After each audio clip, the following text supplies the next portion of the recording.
Hello all of you, welcome back to my channel. मैं आज आप लोगों के लिए लेकर आ चुकी हूँ एक कलेक्टिव रीडिंग जिसका टॉपिक रहने वाला है आज शाम उनका मूड कैसा है आपको लेकर, यानी आपके पर्सन, पार्टनर, लव इंटरेस्ट जो भी हैं, आज शाम उनका मूड कैसा है आपको लेकर हम ये जानेंगे।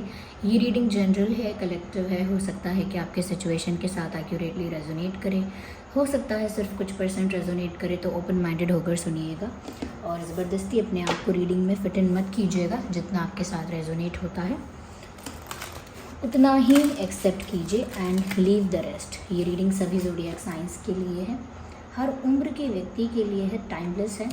आप जब भी इस वीडियो तक पहुँचेंगे यह आपके साथ तभी रेजोनेट करेगा। Let's start. देखते हैं आज शाम उनका मूड कैसा है आपको लेकर। No, I need one card.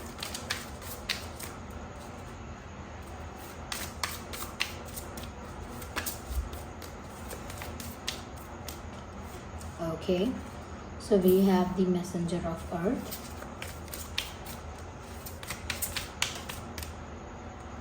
Okay, we have the chariot. Star card, interesting. And 9 of air. Okay viewers,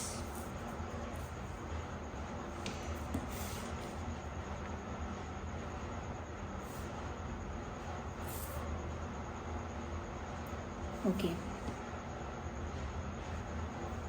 I hope cards visible हैं। सबसे पहले व्यूअर्स मैं यहाँ पर ये बताना चाहूँगी आपको कि आज शाम आपके पर्सन का जो मूड है वो ऐसा कह सकते हैं कि सोच विचार में तो बहुत रहा, यानी कि कुछ सोच तो बहुत रहे थे, कुछ बहुत गहराई में सोच रहे थे, लेकिन साथ ही साथ आपसे कोई बात भी करना चाहते थे या कोई बात आपको बताना चाहते थे, क्योंकि मैसेंजर ऑफ अर्थ का जो कार्ड आया है, समवेयर मुझे ऐसा लगता है कि इस इंसान को आपसे कोई बात भी करनी है या इनको आज शाम ऐसा फील हुआ जैसे इन्हें आपसे कोई बात करनी है या कोई बात बतानी है, कोई बात शेयर करनी है, कुछ कन्फेस करना है, इस तरह का कुछ।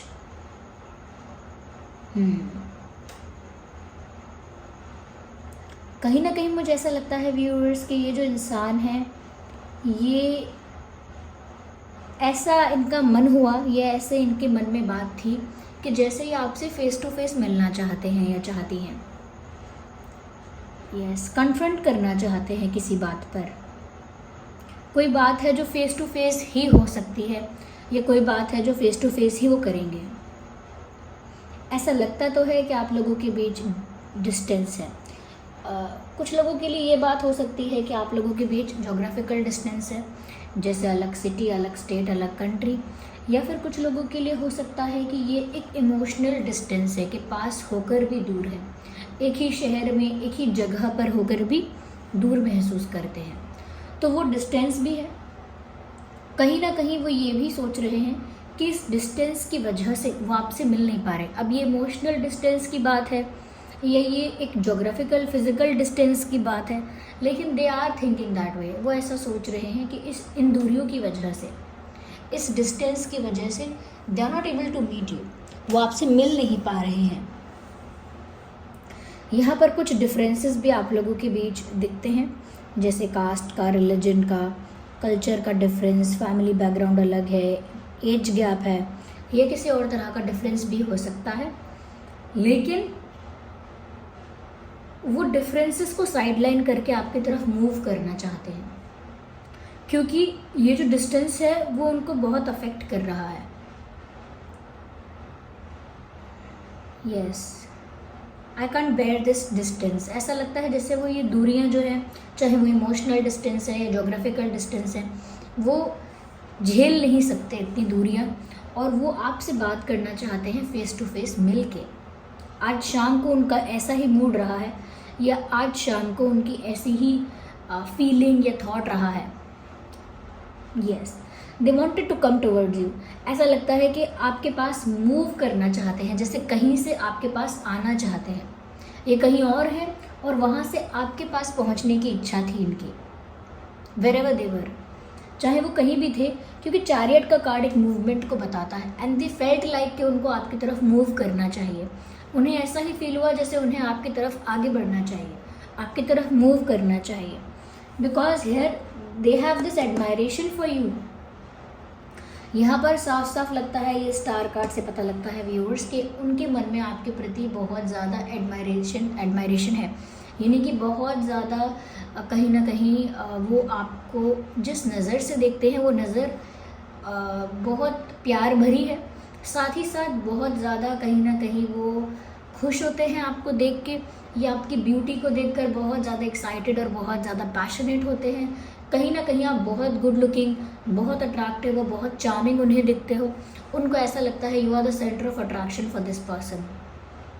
ओके, तो आपकी पोजीशन, आपकी जो पर्सनालिटी है, पोजीशन है, या आप जिस तरह के इंसान हो, वो जब आज शाम को अपने आप को आपसे कंपेयर कर रहे थे तो वो ऐसा सोच रहे थे कि जैसे आपकी पोजीशन कुछ ज़्यादा है। That's how they felt today in the evening of course, कि उनको ऐसा लगा कि जब वो आपसे अपनी तुलना कर रहे थे तो उनको लग रहा था कि आपकी पोजीशन उनसे कुछ ज़्यादा अच्छी है, आप उनसे कुछ ज़्यादा बेटर हो, उनसे कुछ अच्छा है आपकी लाइफ में, या उनसे अच्छे हो आप, या उनसे अच्छी पोजीशन पे हो। तो वो आपको एक स्टार की तरह एडमायर कर रहे हैं। एंड ये ऐसा भी फील कर रहे थे, even if I want to come towards you, you are out of reach.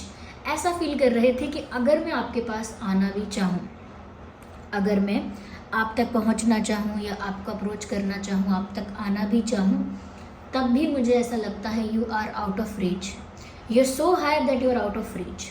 आप इतने ज़्यादा मुझसे ऊपर हो, या इतने ज़्यादा मुझसे बेटर हो, या इतने ज़्यादा मुझसे एक हाई पोजीशन पे हो कि मेरी पहुंच से बाहर हो। अब आप, हमेशा से उन्हें ऐसा नहीं लगा, but now they are feeling कि आप उनकी पहुंच से बाहर हो, आप उनकी रीच से बाहर हो, you are out of reach. तो एक स्टार की तरह वो दूर से आपको एडमायर कर सकते हैं, दूर से आपको स्टॉक कर सकते हैं, दूर से आपको ऑब्जर्व कर सकते हैं, नोटिस कर सकते हैं, और वो आज शाम को कर रहे हैं ऐसा। कहीं ना कहीं अपने और आपके बीच एक कंपैरिजन भी कर रहे हैं, जिस कंपैरिजन में भी उन्हें यही लग रहा है आप अच्छे पोजीशन पे हो, आप उनसे बेटर स्टेज पर हो, और उनका वो एडमायरेशन वैसा ही है, लेकिन साथ साथ उनको फील हुआ कि आप उनकी पहुंच से बाहर हो। तो वो अगर आपके पास आ भी गए, आपसे फेस टू फेस बात की भी, तो उनको लगता है कि ज़्यादा से ज़्यादा क्या ही हो जाएगा, ज़्यादा से ज़्यादा उनकी क्या इच्छा पूरी हो जाएगी, या उन्हें क्या मिल जाएगा। दे don't have any idea about it कि क्या होगा, ज़्यादा से ज़्यादा अच्छा क्या हो जाएगा। यहाँ पर ऐसा भी लगता है व्यूअर्स कि ये जो इंसान है बहुत ज़्यादा यादों से या विचारों से घिरे हुए हैं। दोनों ही बातें हो सकती हैं। कहीं ना कहीं आज शाम उन्हें ऐसे बहुत सारे पल, बहुत सारी मेमोरीज़ ने घेर लिया जो पास्ट के हैं और जो आपके साथ उन्होंने बिताए हैं। फिर चाहे वो फ़ोन कॉल हो, फेस टू फेस मिलना हो, मैसेजेस हों, या जो भी आपके बीच एक्सचेंज रहा है आप दोनों के बीच, तो वो सारी बातें, वो सारे मोमेंट्स उनके दिमाग में रिक्रिएट हो गए।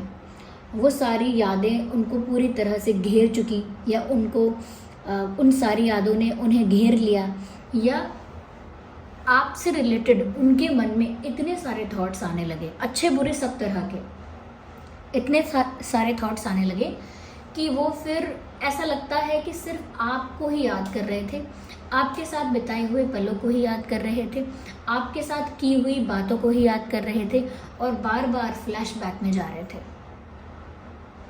बार बार पास्ट में जा रहे थे।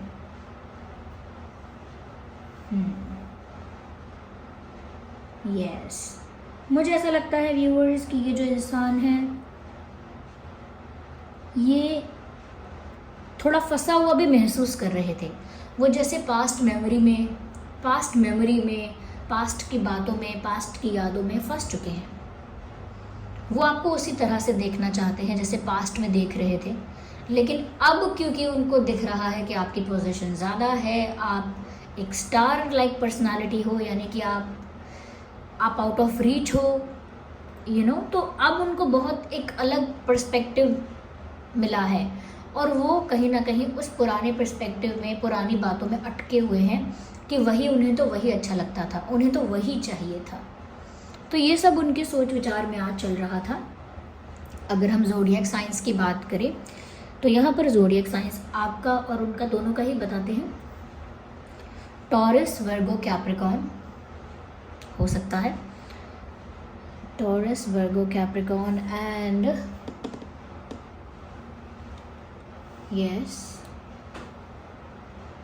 Okay, Gemini, Libra, Aquarius, Gemini, Libra, Aquarius, yes. बहुत कम लोगों के लिए मैं यहाँ पर कहूँगी Cancer, Scorpio, Pisces, but there is Cancer, Scorpio, Pisces. तो ये कुछ ज़ोडिएक साइंस हैं जो आपके या उनके हो सकते हैं। वैसे ही रीडिंग सभी ज़ोडिएक साइंस के लिए है, so don't worry about it. आपको अगर ऐसा लग रहा है कि ये साइन नहीं बोला, वो साइन नहीं बोला, कोई ज़रूरत नहीं है ऐसा लगने की, क्योंकि ये जो मैसेज है अगर आपके साथ रिलेट करते हैं, रेजोनेट करते हैं, तो फिर अगर ये ज़ोडिएक साइन नहीं भी बताया है आपका तो भी ये रीडिंग आपके साथ रेजोनेट कर सकती है। Let's see more into it. Well, we have the first card. Let go of control issues. Allow the situation to unfold naturally. कहीं ना कहीं व्यूअर्स ऐसा लगता है कि इस इंसान ने ना पहले बहुत कोशिश की है अपने हिसाब से सबको चलाने की। अपना रिश्ता, अपना रिलेशनशिप जो है उसको हमेशा अपने अकॉर्डिंग हैंडल किया है और हमेशा अपने प्लान के अकॉर्डिंग, अपनी थिंकिंग के अकॉर्डिंग उन्होंने चीज़ों को हैंडल करने की कोशिश की है। सब कुछ हमेशा अपने कंट्रोल में रखना चाहा है, लेकिन यहाँ पर अब उनको ऐसा लग रहा है, आज शाम के लिए ही कह सकते हैं, कि सिचुएशन उनके कंट्रोल से बाहर है। They have nothing in their hands. जैसे उनके हाथ में कुछ चीज़ें बाकी थी अभी, तो वो भी नहीं है। अब उस सिचुएशन को उन्हें नेचुरली अनफोल्ड होने देना होगा, यानी प्राकृतिक रूप से नेचुरली परिस्थिति अगर बदलती है, उनके फेवर में होती है या फेवर में नहीं होती है, तो वो नेचुरली होने देना चाहिए। अब वो सिचुएशन को चाहकर भी कंट्रोल नहीं कर सकते, because it is too late and they don't have that power to control it. अब इतनी देर हो चुकी है और अब उनके पास वो पावर भी नहीं है कि वो उसे कंट्रोल कर सकें। सो दे नो दैट। ऐसा लगता है व्यूअर्स, कहीं ना कहीं ये जो इंसान हैं ये ऐसा फील करते हैं कि क्योंकि वो आपको इस तरह पसंद कर रहे हैं, इस तरह चाह रहे हैं, तो आप भी उन्हें उस तरह से चाहो, उस तरह से पसंद करो। जैसी लाइकिंग, अट्रैक्शन और लव वो आपके लिए फील कर रहे हैं, वो चाहते हैं वैसा ही लाइकिंग, अट्रैक्शन और लव आप उनके लिए फील करो। क्योंकि उनको लगता है कि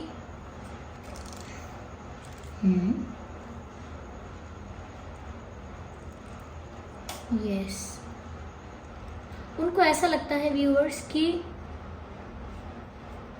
आप ऐसे अचानक से चेंज नहीं हो सकते। ये कहीं ना कहीं सब कुछ उनके अगेंस्ट नहीं हो सकता, तो वो थोड़ा सा उस बात से परेशान है। इसीलिए वो चाहते हैं कि आप भी करो, आप क्यों नहीं कर रहे हो उनको प्यार, या आप क्यों नहीं उनको अटेंशन दे रहे हो।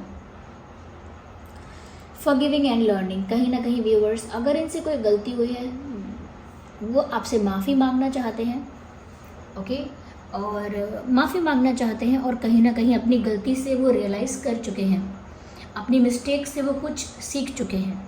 अब वो मिस्टेक्स को रिपीट नहीं करेंगे या कहीं ना कहीं एक गलत पैटर्न पर नहीं चलेंगे, तो वो आपसे माफ़ी मांगना चाहते हैं और एक्सपेक्ट करते हैं कि आप उन्हें माफ़ कर देंगे और उन्होंने जो लेसन सीख लिया है वो उसे याद रखेंगे। यह मैसेज भी है, as you release and heal the past you experience more love in your present moment. यानी कि जैसे जैसे आप पास्ट का जो एक्सपीरियंस है उसको रिलीज़ कर दोगे और अपने हार्ट को हील कर लोगे, तो फिर जो प्रेजेंट मोमेंट है वो आप दोनों के लिए ही अच्छा बन जाएगा। तो वो जैसे आपसे एक्सपेक्ट कर रहे हैं कि जो पास्ट में हुआ उसे लेट गो कर दीजिए और इन्हें माफ़ कर दीजिए।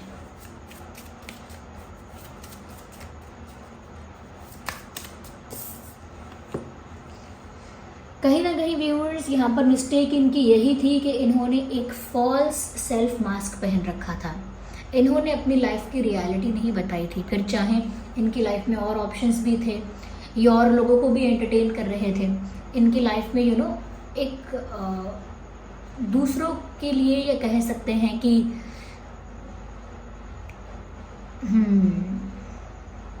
ओपन थे कहीं ना कहीं ये to be with other people also. कहीं ना कहीं वो दूसरे ऑप्शंस को भी कंसिडर कर रहे थे, दूसरे लोगों को भी एंटरटेन कर रहे थे, and they were hiding that stuff from you. कहीं ना कहीं वो बातें आपसे छुपा रहे थे, आपके आगे एक फेक मास्क पहन लिया था जहाँ पर वो कुछ और ही बन के दिखा रहे थे आपको, but now you know that कि क्या है रियलिटी। और क्योंकि उनके ऑप्शंस ओपन थे, या क्योंकि वो और लोगों को भी एंटरटेन कर रहे थे और लोगों को भी डील कर रहे थे, उसका मतलब ये नहीं है कि वहाँ पर वो एक अफेयर में थे या एक रिलेशनशिप में थे या कहीं ना कहीं इमोशनल अटैचमेंट में थे। ना वहाँ पर इमोशनल अटैचमेंट थी, ना वहाँ पर कोई अफेयर था, रिलेशनशिप था। इट इज़ जस्ट दैट कि उन्होंने बहुत कुछ ऐसा अपनी लाइफ के बारे में आपसे छुपा के रखा। अगर वो आपको बता देते तो वो ईजी होता सब कुछ। या हो सकता है इन्होंने अपने पास्ट रिलेशनशिप के बारे में, किसी और के बारे में शायद छुपाया है आपसे।